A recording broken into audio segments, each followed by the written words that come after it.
Hello, welcome to Seaside Quilting Tutorials.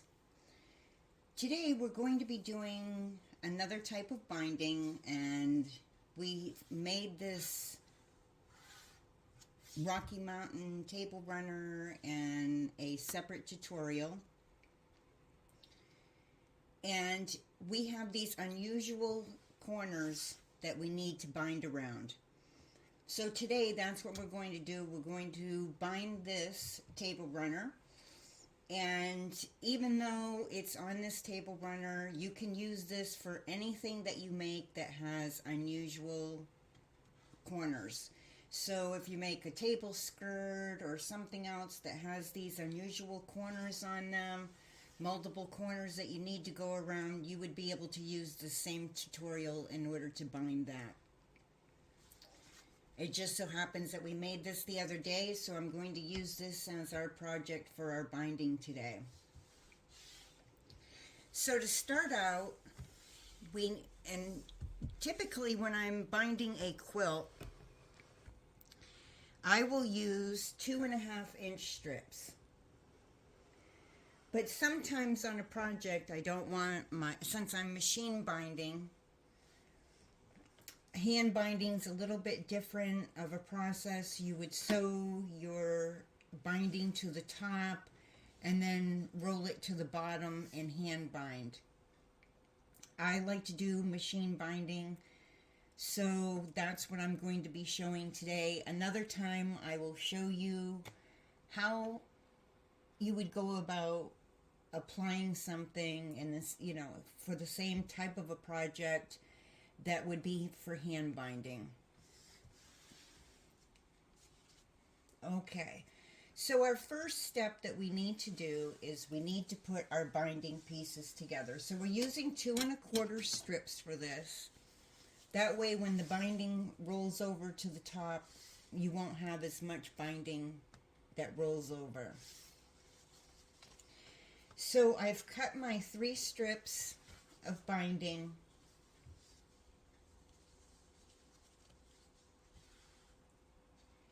And to put them together, we're going to put them together so that almost like a half square triangle. So you'll have one strip, your bottom strip, laying this way. Let me get this more in the camera for you.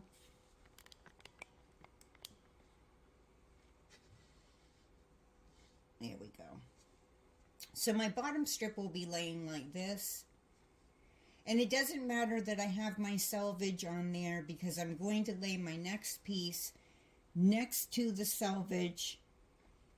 And the selvage of that piece is going to be above the raw edge of this side. And then I'm going to take my ruler and I'm going to draw a diagonal line from this corner all the way down to this corner.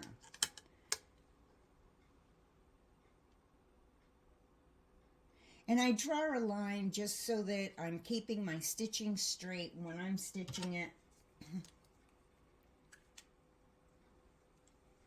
And it just makes it a little more helpful to make sure that you're going to get a nice straight line, so you get a nice straight seam. And I always double check to make sure that my ruler is sitting there the way that it needs to be. And just make sure that your pieces are laying against each other straight. Now, if it bothers you to have the selvage on there, so that you could, if you wanted to be able to make sure that your selvage is, your edge is laying straight by having a raw edge up here, you can definitely go ahead and cut your selvages off. I just don't bother because I know that they're going to get cut off when I trim this. So I'm going to go ahead and make my diagonal line. And then we'll sew this together.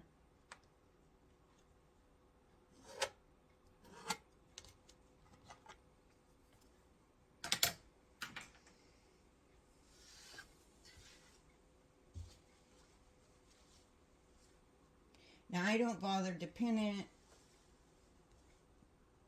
But if you feel uncomfortable with that, you can always put a pin in the top or the bottom so that it's out of the way when you're sewing. And you just want to make sure that the top of your line up in the diagonal is right up with the raw edge, and the same down here once you've transferred it over to your sewing machine.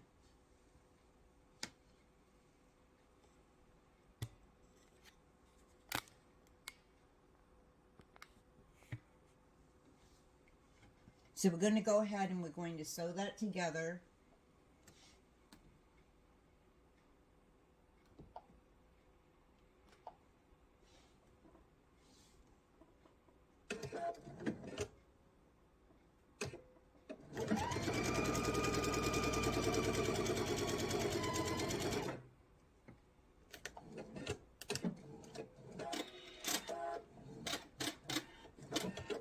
And you do want to make sure that you've sewn all the way from the top all the way to the bottom.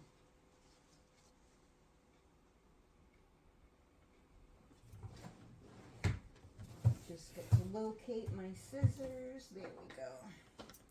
And then you're going to cut that. You're going to trim it. I just trim up the side a little bit.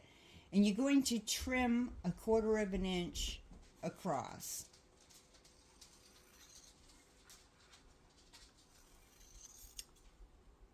And then you'll have almost like a dog ear at the top, and I trim that off as well.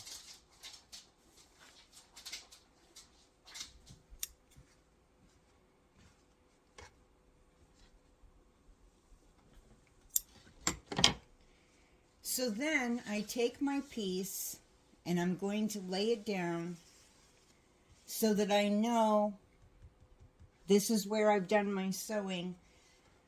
I'm going to flip it over because I want my finished side to be up. I can't tell you how many times when I first started doing binding, I would move my binding over to add my next piece, and I would have this side going the wrong way. I would have it upside down, and I would add my next piece, and I would do my trim, and then realize, oops, I had it added on the wrong way.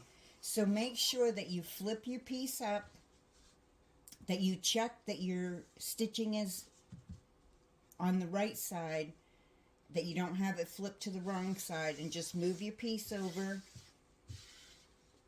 And I'm going to have this on the right side on the bottom facing this way. And once again, I'm going to put this up. I still have my raw edge on the bottom here. I'm just once again going to put my piece on top, past that raw edge. Make sure that it's nice and straight on the bottom and the top. And then I'll do my diagonal line.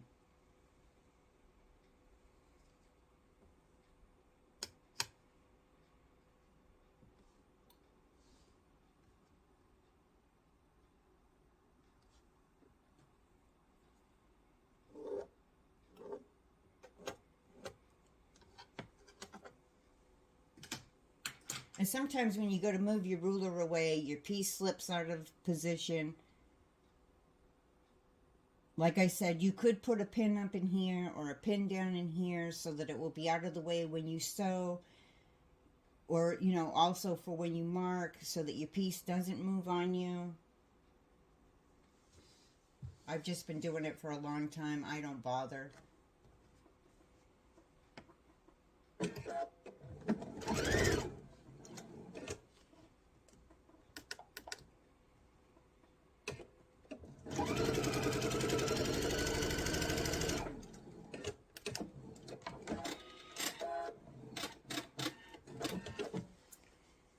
And so then once again, I'm just going to trim up the side along this raw edge about 1/4 of an inch, just to kind of get that out of my way.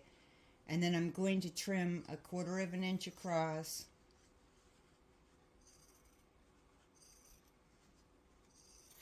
And I didn't trim exactly perfect, but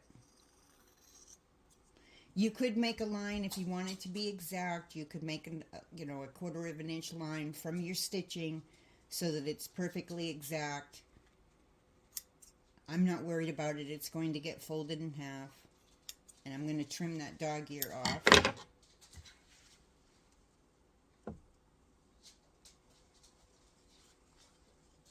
And I didn't get my stitching all the way to the top. My thing slipped on me without me realizing it, so I'm going to fix that.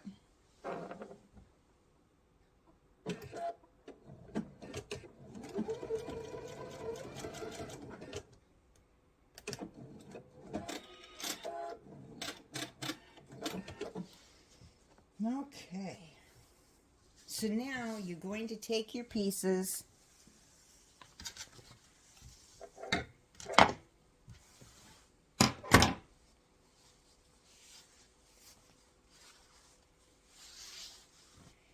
I like to iron my seams for my binding open. It just creates less bulk. So I finger press them ahead of time. And then I'll press it open. I'm not going to iron back and forth. I don't want to stretch my fabric. I just want to get that so that it's open. I'm going to do that for the other side as well. And then you're going to take your binding, and I'm going to trim off that selvage from this end.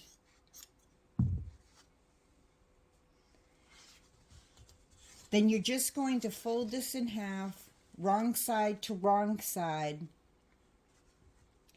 and you're going to press it. And you're going to do that all the way down your piece.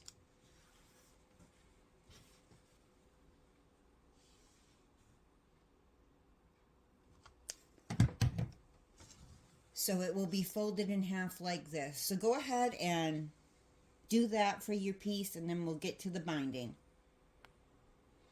Okay, so we have our binding all made up ahead of time. Now, if you were doing this for another piece and you didn't know how much binding you were going to need, normally when we measure for our binding, we're using either a rectangle or a square. So we would just measure across the top, and we would measure down one side. For this, since we have the angles on each side, you can measure from that very top point down to this side, and that's 9 inches. And I know that there's another one on this same half of my table runner, and this is going to be 9 inches as well. So 9 and 9 is 18. And then I would measure the length on this side, and I would add that to the 18. I would take that full measurement, adding all of this half of my table runner, and I would times that by 2. That will give me my full perimeter going all the way around my table runner, or if it was a tree skirt, whatever. You would just measure your sections on one half, times that by 2, and then I add 10 to that. That gives me a little extra room at the end when I'm putting my pieces together. And you would divide that by 42, or if you're using a wider fabric, say you're cutting your fabric out of something that is 58 inches wide, you would divide it by that. So you're going to basically divide, so you'll add your side, times that by 2, add 10 to it, and then divide it by the width of your fabric without your selvage on it. And that will tell you how many strips that you're going to need to cut out of that fabric and put together to make up your binding for your piece. Now, for those of you that are in our Seaside Quilting Facebook group, I'll be putting up a PDF for you to be able to have the equation to figure out your binding for an irregular piece like this, for a regular piece, and also for flange binding, which I'm going to be doing the flange binding tutorial coming up soon. So you'll have your equations to be able to figure out how much binding you need for each of those in a PDF.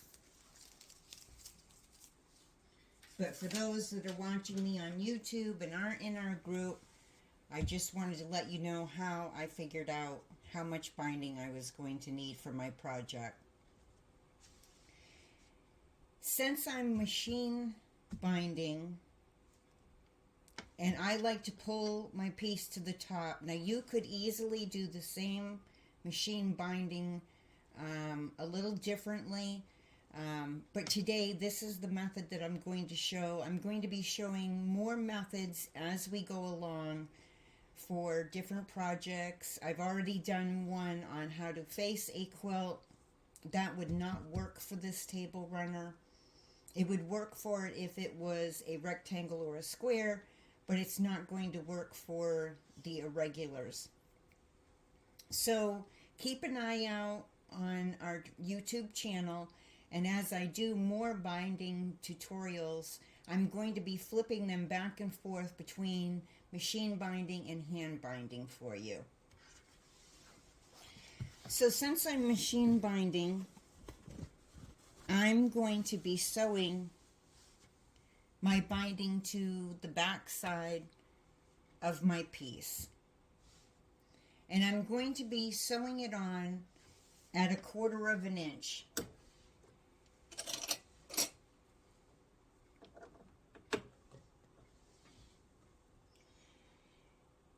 Now, what I do with my pieces is I use the same thread, and I use Aurifil thread. I use the same thread on the binding that will match the binding, and then my bottom thread will, my bobbin thread rather, will match my back side. So, with that said, and I use, excuse me, I'm froggy today from my allergies. With that said, I usually just lay my binding either in a basket beside me on the floor or on my lap, especially when it gets really long and I'm doing a very large quilt. And when I start binding, I always leave myself a tail. I know you'll probably watch some that only leave 2.5 or 2.25 inches. I like to leave a nice tail, probably about 6-7 inches or so, before I start sewing.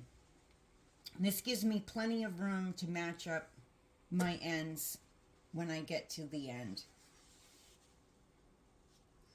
So I'm going to leave that tail there, and I'm going to start sewing right in here on my piece. So I'll just have this laying up there unattached. And you're just going to line up the raw edge of your binding with the raw edge of your table runner.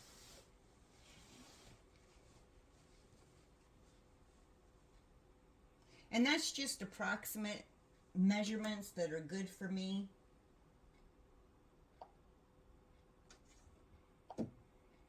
I just kind of guesstimated. I just leave a tail down there. It might be longer than 6 or 7 inches. And I like to start not close to a point where I'm going to be folding over. I like to start somewhere in the middle of one side.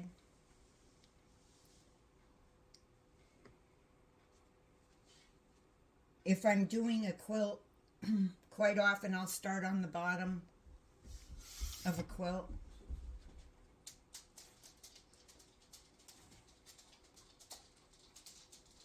Okay. So I'm going to sew this 1/4 of an inch until I'm about an inch from my, so I'm going to sew this from this point down to about an inch away from my corner, which is this little corner right here. And then we'll stop and I'll show you what we need to do for the corner.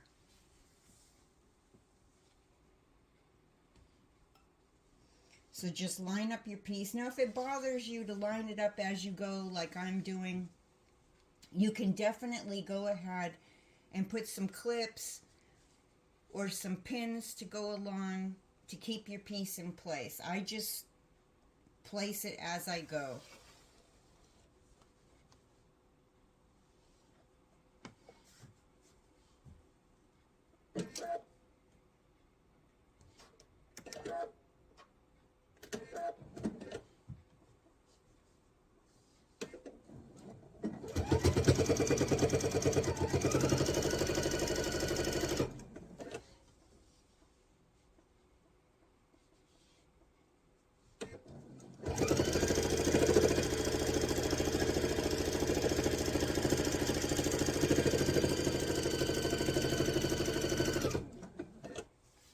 So when you get close to an inch away,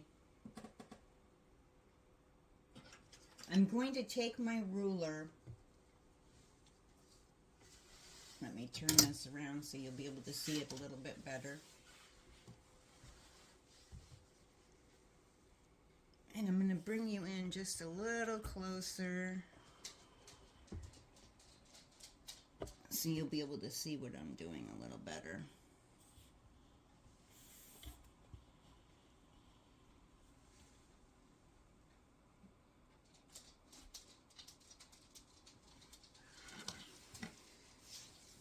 So here's my binding and here's my corner. I'm going to take my ruler and I'm going to match it up to that corner.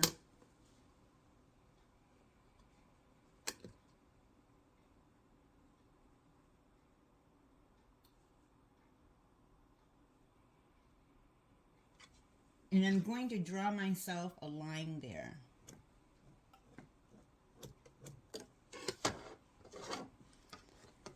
So I know that this line is matching up with this corner. So as I'm sewing, when I reach that line, I know that I will have stopped 1/4 of an inch from my end of my table runner. So I just need to sew down to that line.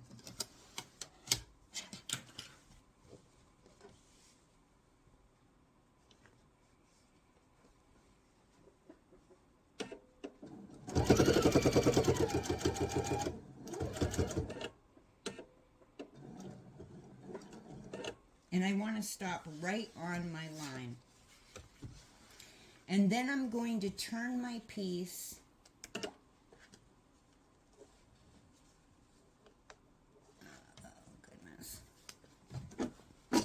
there we go. I'm going to turn my piece and I'm going to sew off, and it doesn't matter if I sew off towards the point or if I sew off towards the back side. I just need to sew off.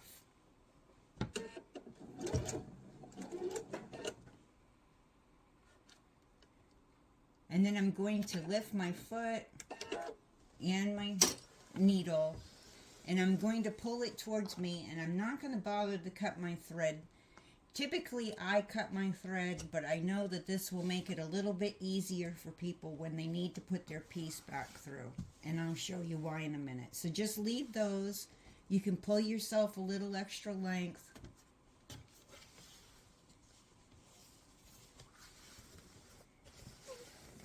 And you're going to take your piece and you're going to fold it, and you want your fold to line up with that point. And then you're going to take your fingers and hold it down.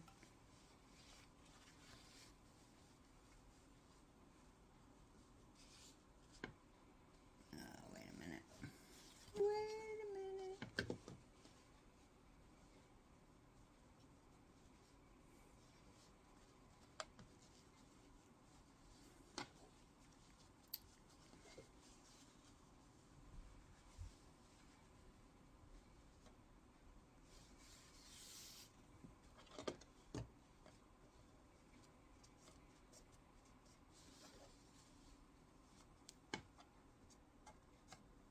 Over my line just a little bit.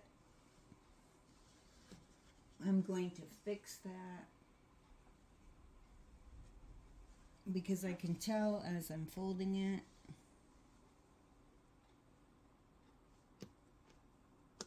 There we go.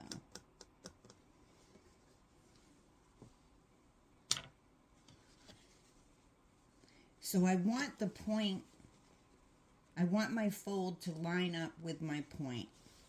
And then I'm going to fold, I'm going to hold my fingers down, and I'm going to fold my piece. Get that thread out of my way.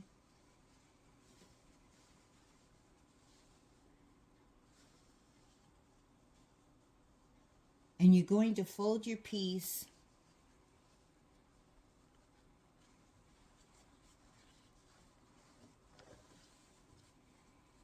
on the inside. It's going to make that mitered corner. So just make sure that your fold lines up with that point when you fold it, and then just finger press it a little bit. My fabric was going a little bit over my side here, and then it would have created a funky corner. So you want to make sure that it lays flat up against it, not past it over here. And then when you fold, just hold your finger there, and when you fold this down, you're going to be keeping it up there.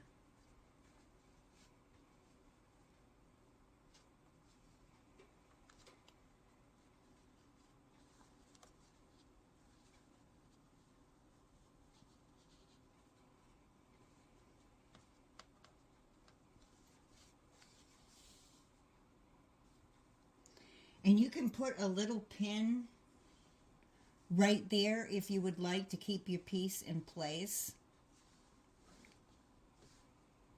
And you just want to make sure that when you fold it back down, that your raw edges on this side match up.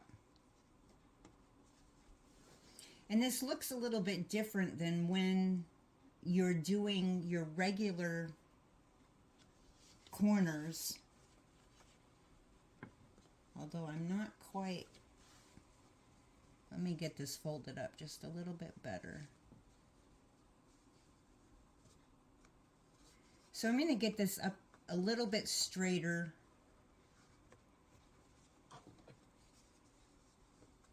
And then fold it down. It won't be perfectly on my line up there.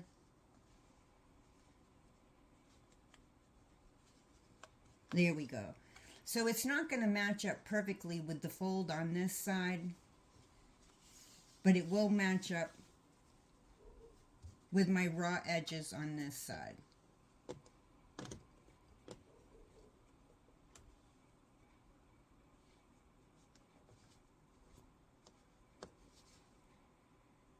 And you just want to manipulate that so that you get this corner laying properly. And I want that line to be lined up with my point. I know it's taken me a little longer, but I want to make sure that I get it going right. So then I take my piece, I'm going to put my needle down, and I can slip my piece right up against my needle. And I'm going to use this thread in the back, which needs to be underneath my foot.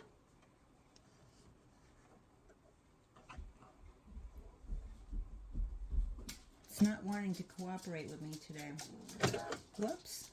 Alright, put my needle back down.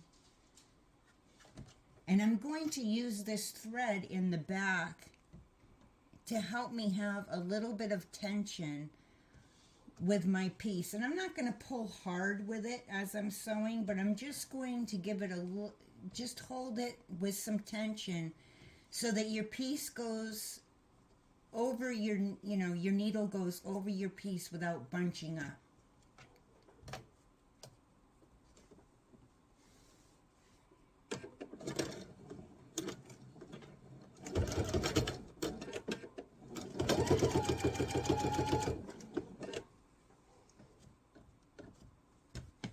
And so we're going to do the same thing. We're going to come down about an inch away from our next corner.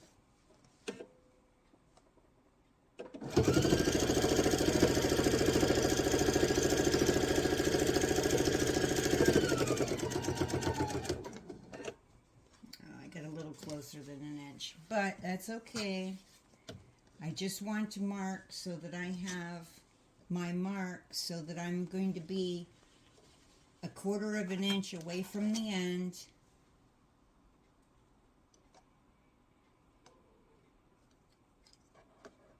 So I know where to stop. So I'm just going to lay my ruler up against there. And I can make my mark of where to stop.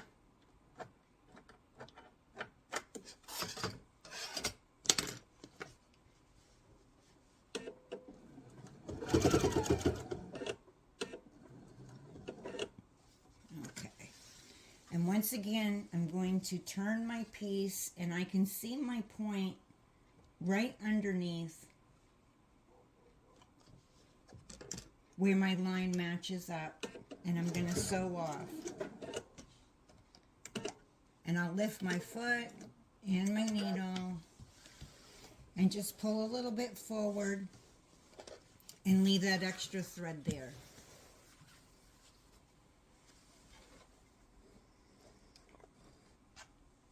I'm going to pull a little extra this time. So that other spot where we left those threads, we can trim those off. We don't need them anymore. So we can get those out of our way. And then once again, we're going to fold our piece up.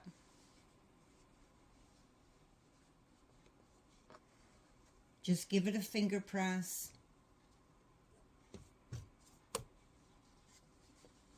And then fold it, hold your fingers up there.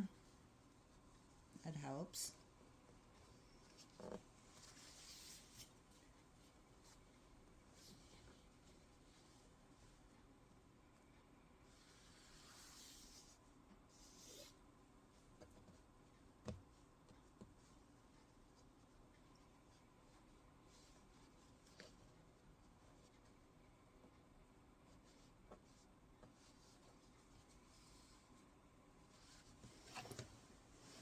And once again, I'm just going to bring my needle down, get my piece back up under there, and I'm going to use my threads again for my tension to help get my needle up over that. Now make sure that your side piece, I gotta hold my finger there, make sure that your side piece, let me get something to hold this with in the back. You want to make sure that your raw edges line up from your binding and your table runner.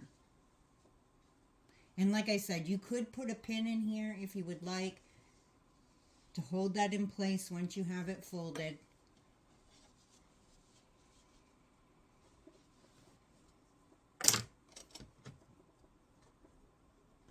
And I'm just going to hold on to those threads in the back to get that started.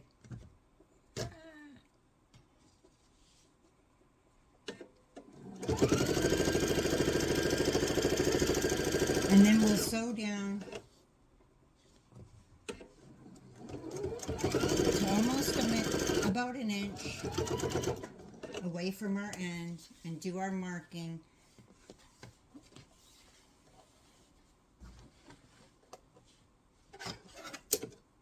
I'm just going to put my ruler up there so I'll know where my 1/4 of an inch is so I can make my mark.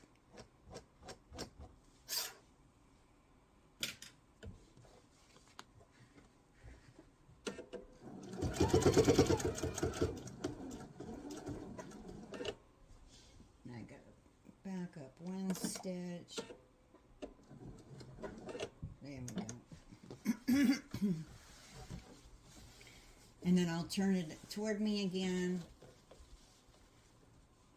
line up my point with the line on my foot, and sew off.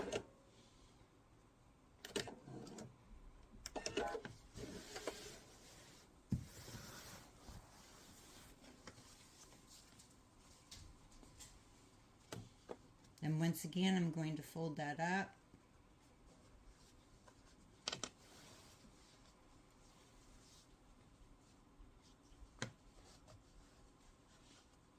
Telling you, not wanting to cooperate with me as well today.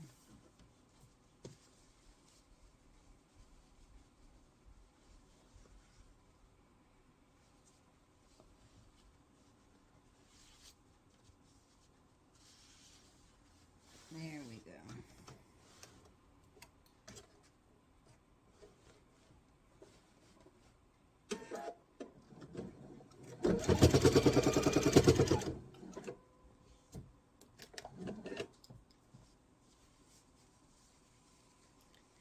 Now you're just going to sew all the way down to the bottom end, and you're going to do the bottom of your table runner the same way that we've done the top, and then I'll show you how we connect it. So on my last side, I have my flap over here that I left to give me some extra playroom. And I sew right up until I'm about 9-10 inches from the beginning of where I started stitching. And so I stop there and I cut my thread.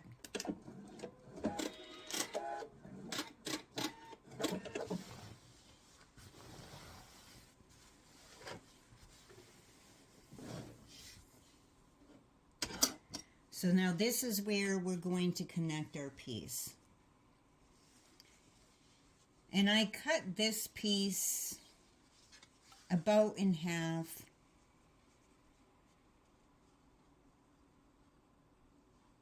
I'm not overly worried about this side as long as I've left myself some connection room.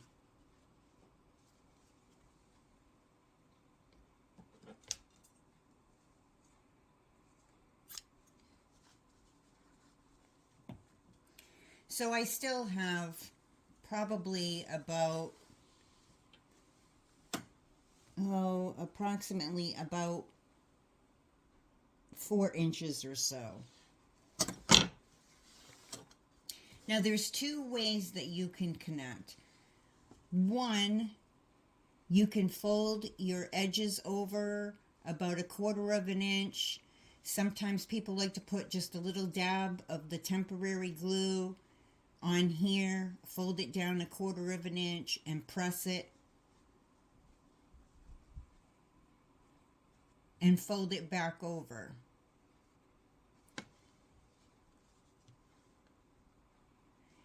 And then you would measure over. Now it depends on if you're using 2.5 or you're using 2 1/4. You would measure over with this piece from this piece that amount. So we're doing 2 1/4, so we would cut this piece so that it goes past 2 1/4 inches past this piece. And then if you were to connect it this way, you would just take your piece afterward and you would lay it up into here so that it's nice and flat. And this is probably the easiest way for a lot of people to do their connections. The way that I'm going to show you, some people find it too difficult and they get too nervous doing it that way, and they prefer to do it this way. So you would just make sure that it's neatly tucked up in there, and make sure that this is all nice and flat. And then you would just, you're not going to see it nice and flat because mine's longer and I don't want to cut it shorter. Well, let me cut it the right length. So if I'm going to connect it the way that I'm going to connect it, I'm going to lay my piece across. And I have my raw edges laying here. I'm going to lay this across, and from where that piece ends on this side, I'm going to lay my ruler down, and I'm going to cut this side that's coming in this direction to the 2 1/4. And I'm just going to make a little mark on the edge of my fabric, and then I just fold it over.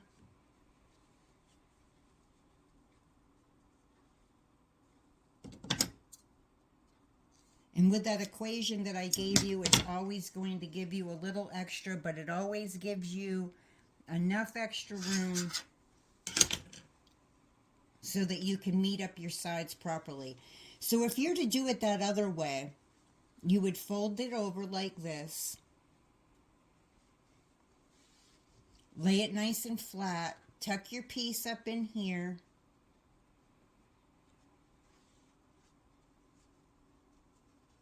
and you would make sure that this all lays nice and flat, and then give it a press. And you might want to clip it or pin it in place so that you know that it's staying neatly in place. And then you would just continue to do your 1/4 inch and go past your beginning stitches about 1/2 inch, an inch or so, just to lock in those stitches and make sure that they stay nice and secure. Once you've folded this over and you've done your other side, which I'll be showing you, you would just take a thread and you would just neatly do a couple little stitches here to be able to lock this side down so that it stays nice and flat on your binding. And usually what I'll do is I'll take my needle and I'll bring it up underneath here so that my knot stays up underneath here, and then I'll just do a couple little whip stitches, and that keeps it in place. So that's one way that you can finish off and connect your ends. The way that I normally connect them, I'm hoping that's got seen well in the camera. It's always so hard when you're filming. So the way that I do mine is this. I take this piece and I open it up. And I get it laying nice and flat. In order to do this, you need to kind of fold your piece up. And if you want, you can put a clip to keep it folded up and out of the way. And then I take this piece and I get it nice and flat. So I'm going to connect it the same exact way that I connected all my strips. So just leave that laying there for a second, and I'm going to open this up. Let me see, because you have to make sure that once this folds open, after you've connected it, that it's going to, so if I were to connect it that way, it would fold open the wrong way. So let me just make sure and think before I show you.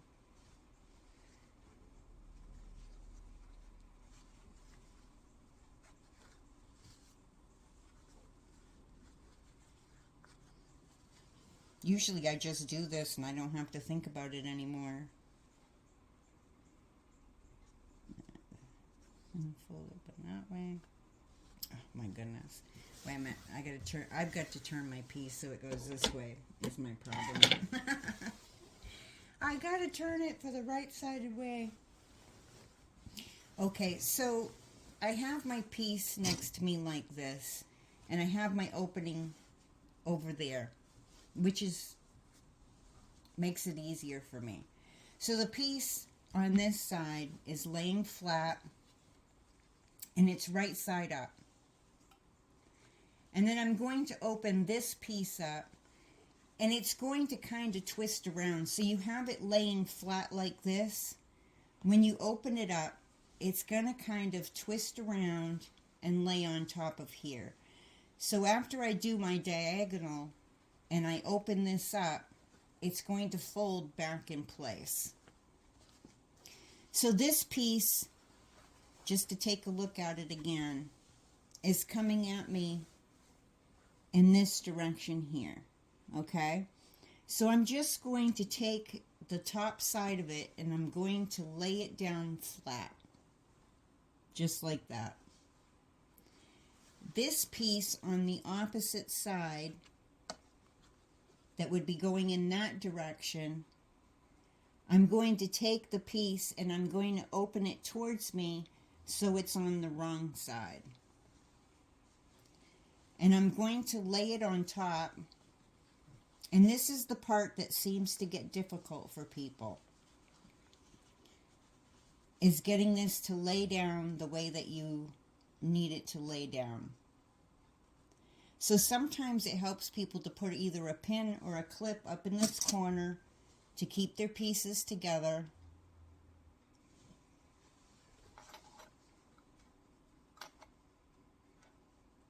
And maybe another one in the center of the top.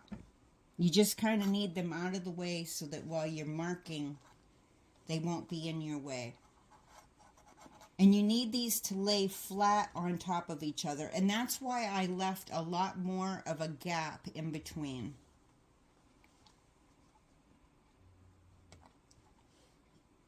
And then I'm going to take my ruler and I'm going to draw a diagonal from that corner up here to the very bottom corner down here.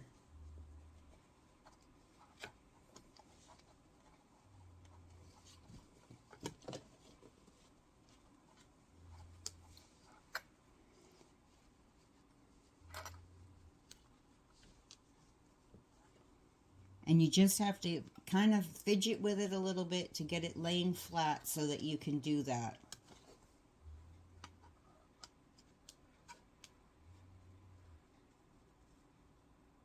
And once you get your rulers and your fabric positioned so that you can do your line, just go ahead and draw your line. And then you're going to sew on that diagonal line. Now some people switch out their foot. I have a line which is my guide of where I'm sewing from. So I just use that line on my foot to know where my needle is and that I'm sewing it straight. But if you're more comfortable with switching it out and using your straight foot, that's fine. Some people like to use a walking foot when they do their binding. That's fine also. It's whatever works best for you. Now before I cut this, I'm going to unclip that and I'm going to let this pup open and I'm going to just double check it to make sure that it's going to lay nice and flat for me. If it's not laying nice and flat, take that stitching out and adjust your piece to make sure that it's going to be the right distance to lay flat and not pucker up. Once I know that, then I can open my piece back up and I'm going to trim it 1/4 of an inch from my stitching.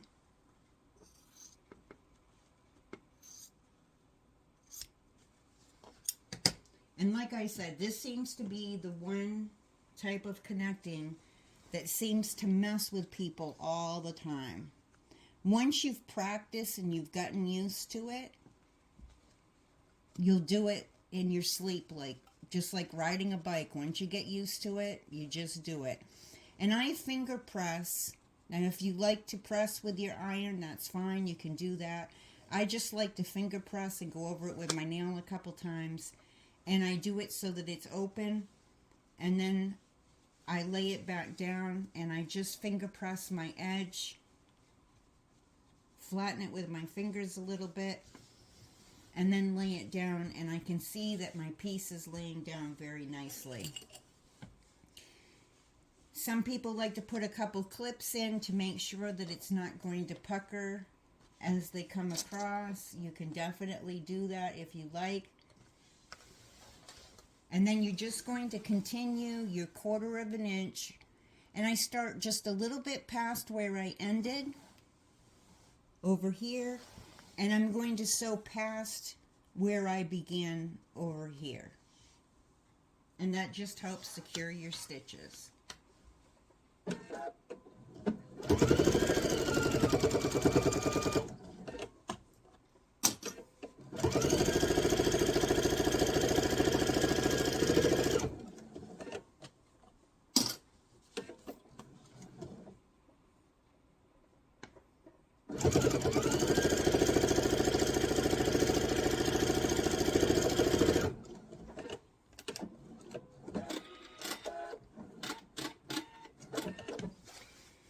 Now, I don't worry about if I have a little bit of fraying edges, threads on the edges, because as I go through and do my binding on the reverse side, I'm just going to tuck those under as I go.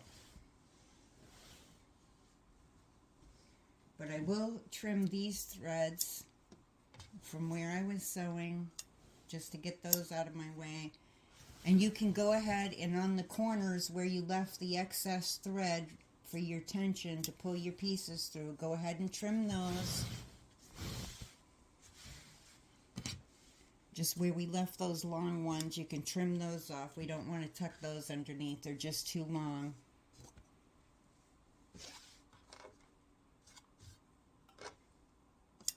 Okay.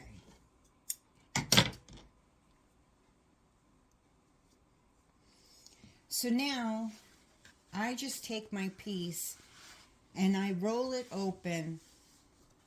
You can press it if you prefer. I just finger press as I go.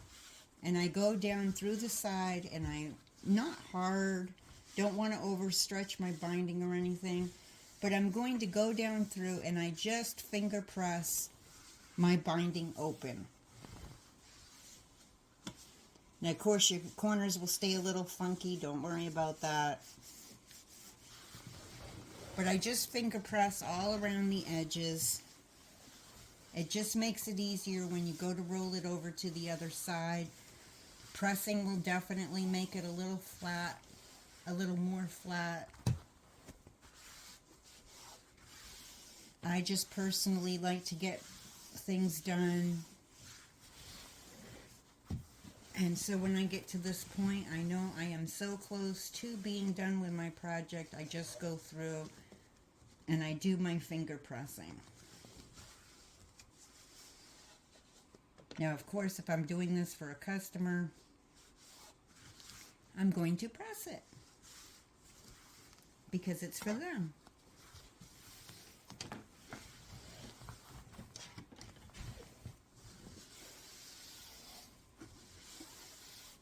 Okay, so now that I've got that finger pressed, I know that it's going to fold over easily when I'm going to my other side.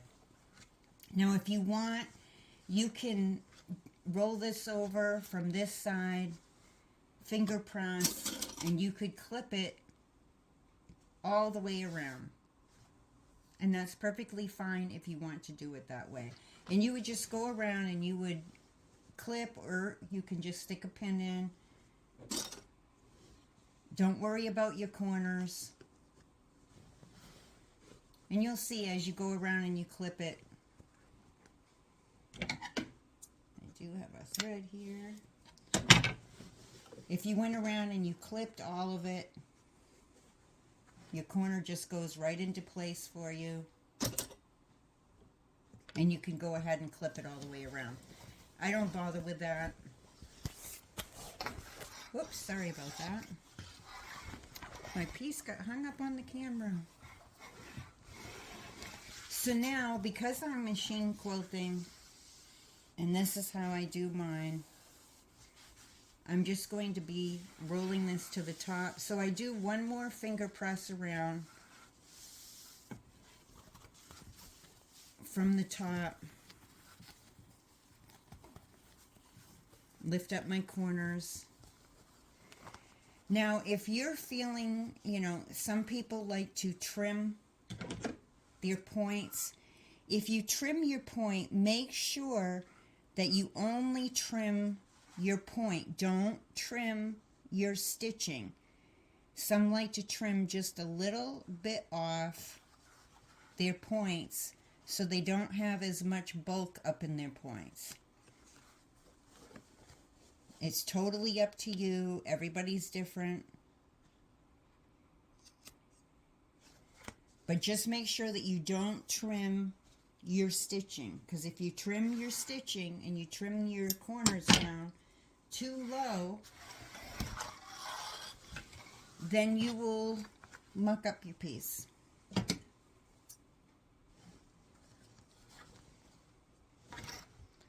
So just do a little tiny trim off that end.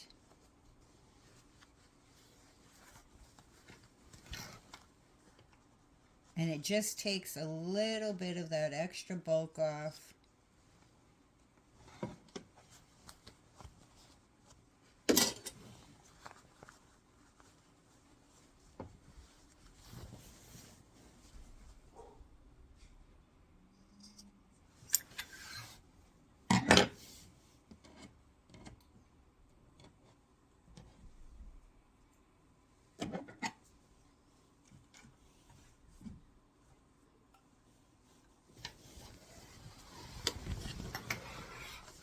Okay, so I'm going to start usually approximately where I began, but I sometimes past it so it's not in the same exact spot. And you're going to be rolling over. Now, if you've already clipped it, then it's already rolled over for you and it's just fine.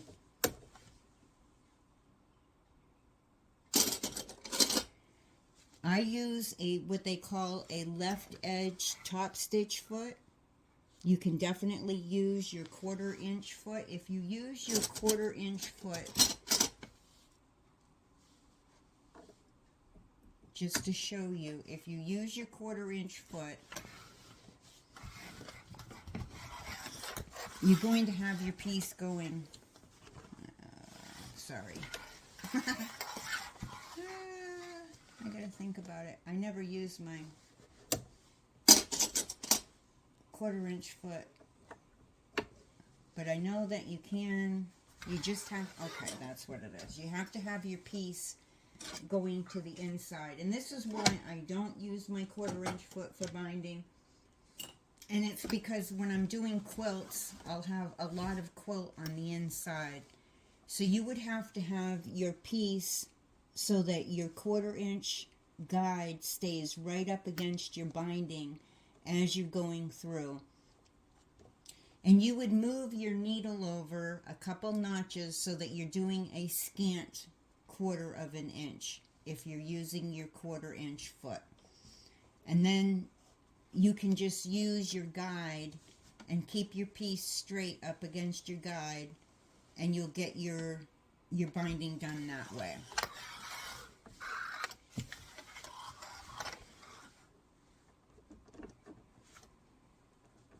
And I probably need my piece going that way anyway. Let me see. No. All right, so with my left edge top stitch foot,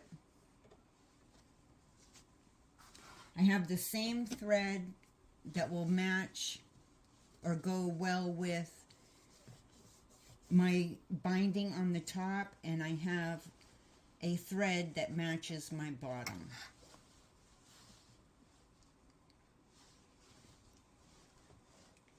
and I leave it in the 1/4 inch position when I'm using my left edge quarter stitch foot, or top stitch foot. Left edge top stitch foot. It's kind of hard to say that all at once. It always gets a little stuck in my mouth. And the reason why I like this foot, I should point that out. I know I've pointed it out in other tutorials. One edge has a little bit of a lip underneath. So my binding will catch up against that lip and keeps my foot from slipping to the side. And that keeps it straight up against my binding. And it just makes it so much easier to do my binding.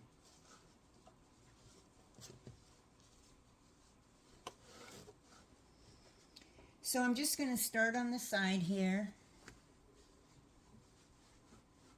And I'm going to sew until I get almost to my corner.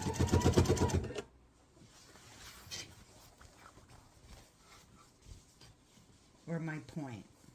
I call it a corner, some call it a point.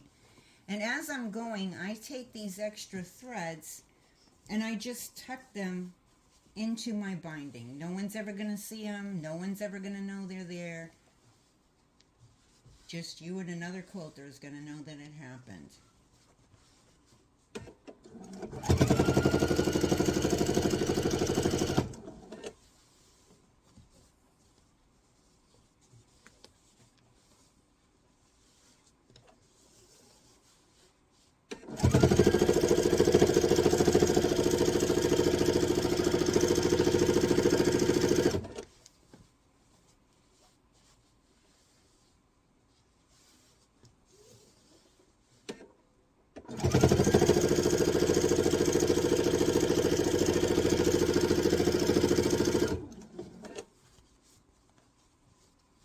And we're going to sew this until we're almost about an inch from that unusual corner.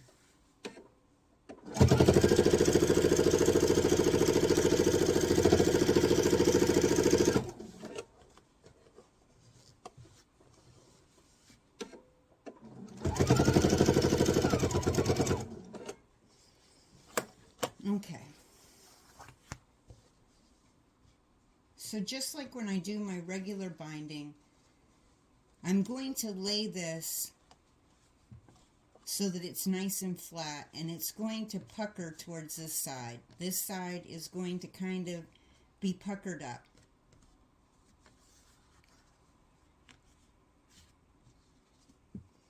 So I'm going to lay this flat. Let me see, I need to find a pin.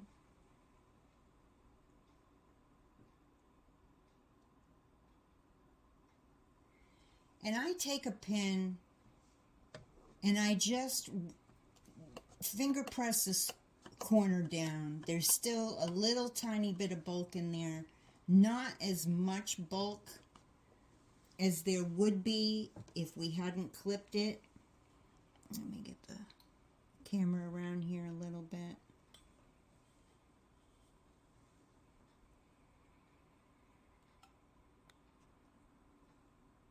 Sorry about the fingers in the way. I was trying to see if my camera would zoom, but I guess when it's filming, it won't zoom. When you're in a live, you can make it zoom. So this piece I've laid flat. It's heading, going in this direction. I'm laying this flat. And this piece over here puckers out a little bit. I just take my pin and I roll it across until I get to where the seam is. And I let it kind of sink down in. And then I pull this piece up over. And then, with this being a little bit of an unusual corner, wait a minute, I don't have that quite on my corner. And I can tell my corner on this because I have this line here. So I just need to manipulate this side so that I'm getting my miter, and it will line up with this stitch seam.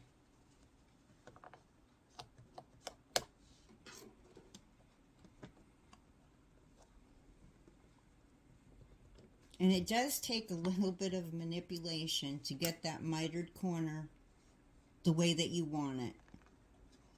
So you're wanting your piece here to be laying flat and your piece here to be laying flat, but you want these two pieces to connect very nicely so you'll get somewhat of a mitered corner. When it's a side corner like this, it doesn't come out exactly as perfect as it does when you're doing them normally because of the way that it's folding or laying going this way. And once you have that in place, you could put a pin there to help you until you get up to that point. I just hold it nice and tight, make sure that I'm going straight, and I'm going to sew this. Let me get my awl so I can hold this in place. I'm going to sew this until my needle is right in the very edge of this fabric, of the piece coming down. So my needle will be right in the edge of the end of that fabric, right here. I don't want to go past that. I want my needle to stay right in there. If you go past it, just back up with a reverse stitch, 1 or 2 stitches, how much ever you went past it. And it takes some time to get used to doing binding. And you can hold it with your awl while you're going in place as well, instead of putting a pin in. And once that piece gets underneath your foot, the foot holds it down. And then I just watch and see that my needle lands. Whoops. And I did go past it a stitch. I should have turned my sewing machine down a little bit. Which I'm going to do. There we go. And so then you'll turn your piece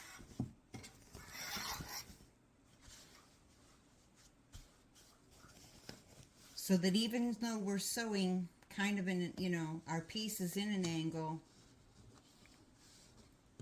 you want it to be nice and straight underneath your foot. And we're going to sew up to that next corner.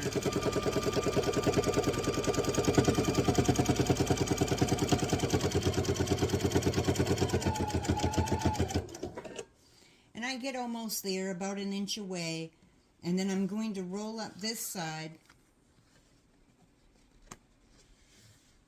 and I'm going to do the same thing after I get my threads tucked on underneath. And if you have any that don't tuck underneath nicely for you, just trim them. And once again, this side's going to lay nice and flat. And then I'm going to fold this side over.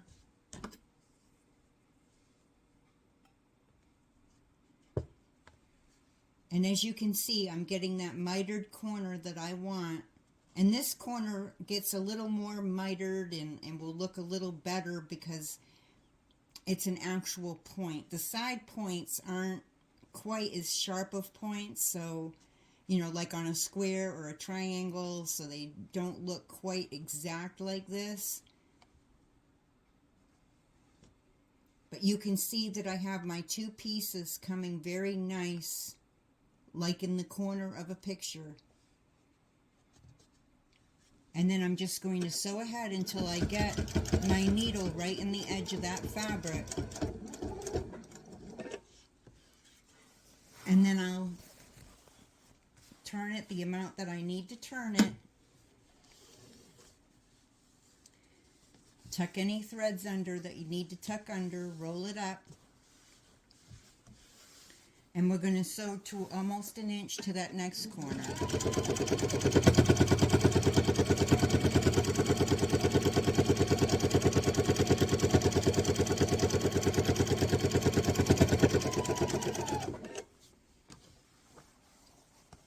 And then the same process. You roll your fabric over. It's going to be nice and straight, going upward, puckers up a little bit up here, and then we're just going to lay this over.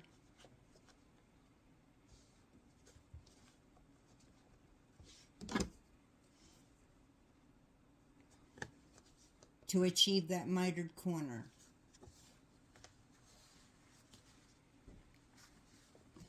So just one more time, I wanted to show you. Now you can even take your awl and you can push it up there. This is the part that's puckered up. So your right side is puckered up, kind of just not puckered, but kind of sticking up. And you get your left side nice and flat. Bring your finger up there, or you can use a pin, or you can use your awl. And then flip that side over so that you get your miter.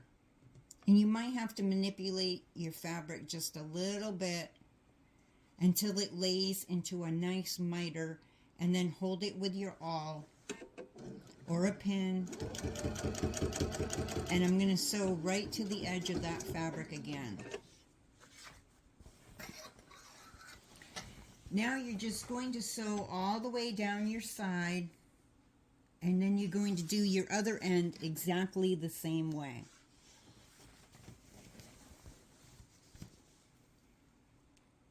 So now all the corners are done, and we're going down our last side.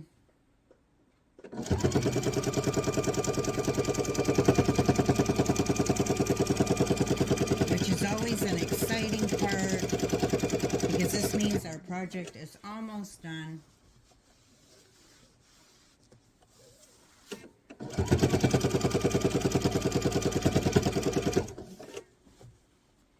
I'm going to trim that thread out of my way. That was my beginning thread. And I'm going to sew all the way down past my stitches where I started. And I will take 2 stitches back and then 2 stitches forward just to completely lock those stitches, and then cut my thread. And then I'll just trim the last of my threads, and my piece is complete, which is always very, very exciting to have a complete project that we can go ahead and use. And on the back side, sometimes your stitching won't be exactly on, and that's why we used a thread that matched our bottom. And it takes a little, you know, there's a different way to do this that bugs some people. It doesn't really bother me because I know it's the back side and I don't care, because this is a table runner and it's going to be laying on a table. For the most part, going through, I was able to get my stitching. But when I got to where my corners are, I was a little off. And that's fine because it's going to stay flat anyways. And that really bugs some people because they like it to be totally 100% exact. And doing it this way, if you shift on your top or you don't have it perfectly rolled over, that will happen. Now, the next time that I show this type of binding, I will show you how to machine quilt it, but be able to roll it to the back and stitch in the ditch on the top. And that's a different way of doing it. This is the way that I've typically been doing my binding. But there are different ways, so I'm going to be showing different forms of binding for quilts, for table runners, tree skirts, all sorts of things throughout the rest of the year. So just stay tuned. Please subscribe to Seaside Quilting Supplies. And if next to the subscribe button, and I really appreciate it if you took a moment to like the video. That's really helpful.